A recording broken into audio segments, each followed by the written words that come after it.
Hello students, आज हम पढ़ेंगे lesson अपन सारे खेलू। इस लेसन में एक तरफ चित्र है और दूसरी तरफ उस चित्र में क्या दिखाई दे रहा है वो लिखा हुआ है। मैं इस लेसन को इस वीडियो में पढ़ूंगी, फिर भी इस चित्र के बारे में मैं थोड़ा बताती हूँ आपको। इस चित्र में जो बेबी दिख रही है वो स्पेशल चाइल्ड या दिव्यांग व्यक्ति कहेंगे, यानी ऐसे व्यक्ति जिनके शरीर का कोई अंग कम गति में काम करता है या काम नहीं करता है। लेकिन आपने याद रखना है कि ऐसे व्यक्ति के पास सच में स्पेशल खास गुण होते हैं। हमें इनसे दोस्ती करनी चाहिए। जैसे देखिए, नेचर हमें सब बिना सवाल किए देता है।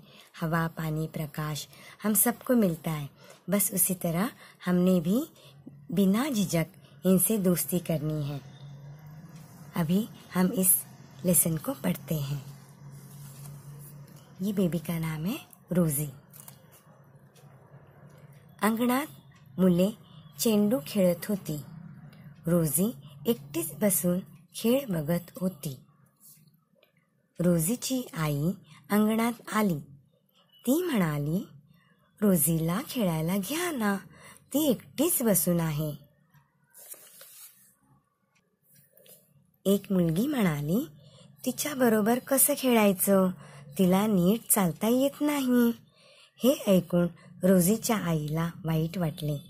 ती घरात परत गेली। रोजी कधी खेळाकडे तर कधी इकडे तिकडे बघू लागली। कुत्र्याचे एक पिल्लू अचानक रोजीकडे आले।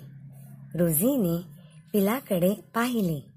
अय्या, किती गोंडस पिल्लू आहे हे। तिने आईला हाक मारली, आई लवकर बाहेर ये ना। आई बाहेर आली, पिल्लाला पाहिले, त्याला कुरवाळले। आई, आपण हे पिल्लू आपल्याकडेच ठेवूया, रोजी म्हणाली।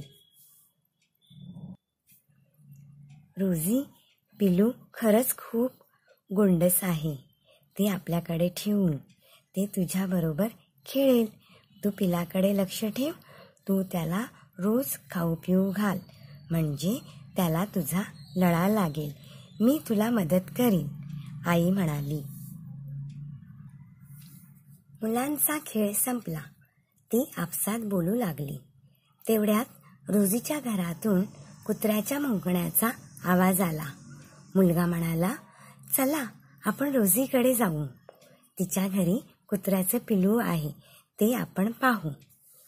एक मुलगी रोजीला म्हणाली, किती छान पिल्लू आहे, हे कुठून आणलंस? अगं आणलं नाही, आलंय असंच, रोजी म्हणाली।